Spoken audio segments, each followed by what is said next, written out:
Yargıda nefesler tutuldu ve akıllardaki en büyük soru şu oldu: Ceylin'in dernekle ne bağlantısı olabilir? Bir yandan Çınar'ı kaçırırlarken bir yandan da neden Yekta Çınar'a "Şu an kurtardığımız sen değilsin, Ceylin" dedi. Bu konuda herkesi şaşırtacak çok sürpriz detaylar var. Üstelik bir de Ceylin'in geçmişiyle ve dernekle ilgili bomba bir ihtimal var. Bu konuyu birazdan sizlerle paylaşacağız. Ceylin'i bekleyen sürprizler herkes ekranları kilitleyecek. Diğer yandan Çınar'ın ifşa olması karşısında Ilgaz ve İclal ne yapacak? İki tarafta da kritik hamleler yapılacak.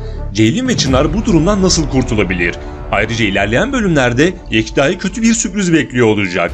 Ceylin ve Ilgaz arasında ise yeni gerilimler yaşanacak. Birazdan tüm bunlardan ve kaçırmamanız gereken tüm detaylardan ve sürprizlerden kısaca bahsedeceğiz. Hemen başlayalım.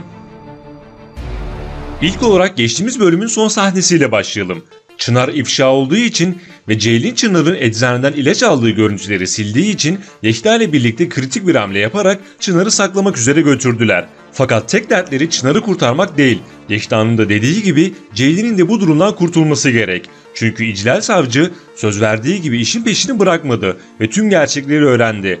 Eczaneden ilaç alanın Çınar olduğunu, Yekta ve Ceylin'in eczaneye girdiğini ve Ceylin'in görüntüyü sildiğini tüm kanıtlarıyla birlikte öğrendi. Evet, Ceylin'in içine düştüğü bu durumdan kurtulması gerek. Çünkü aksi durumda İclal Savcı Ceylin hakkında derhal soruşturma başlatacak ve baroya şikayet edecek. Böyle bir durumda Ceylin hem mesleğinden olmuş olacak, hem Ilgaz'la problemler yaşayacak, hem de delil yok etmekle beraber Kadir Adarlı'yı öldürme konusunda Çınar'la işbirliği yapmış gibi gözükecek.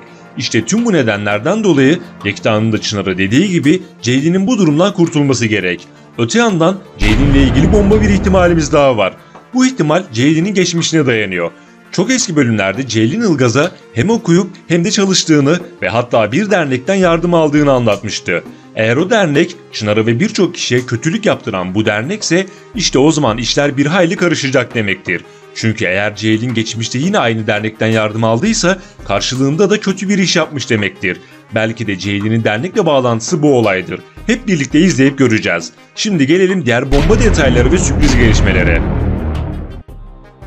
Ceylin, Yekta ve Çınar üçlüsü bu durumdan kurtulmaya çalışırken diğer taraftan Ilgaz ve İclal Savcı tarafından Çınar hakkında yakalama kararı çıkartıldı. Üstelik Ilgaz odasından gizli tanıkla ilgili bilgi çalanın Çınar olduğunu öğrendi. Elbette bunun hesabı Çınar'a sorulacak. İclal Savcı ise Ilgaz'dan daha titiz ve takıntılı biri. Bu dosyada Çınar bir şekilde yakayı ele verecek ve İclal Savcı bu konuda tüm gerekenleri yapacak. Bu da birçok kişinin canını sıkacak.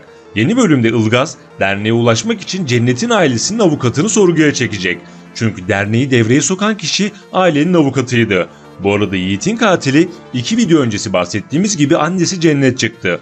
Hatta Fırat'ın da dediği gibi işin altından vay anasını diyeceğimiz bir durum ortaya çıktı. Fırat ise diziden ayrıldı. Ayrıca gizli tanık Mustafa'ya zehirli keki veren kişi ise muhtemelen dernekteki kız Dilan'dı. Evet, Ilgaz avukat aracılığıyla dernekle ilgili bazı bilgilere ulaşacak. Bir yandan da Ceylin ve Yekta dernekle ilgili tüm gerçekleri gözler önüne sermek zorunda.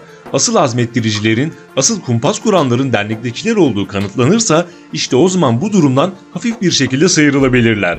Kısacası düğümler dernekle ilgili tüm detaylar ortaya çıkınca çözülmeye başlayacak. Fakat tüm bu süreç bir hayli zor geçecek. İşin sonucunda ise Ilgaz ve İclal'in yolları Çınar ve Ceylin'e kesişecektir. Çınar'ın tek çaresi tüm gerçekleri birebir anlatmak olacak. Dernekte dönen kumpaslar konusunda Dilan bir ihtimal Çınar'a şahitlik ederek veya başka bir şekilde yardım edebilir.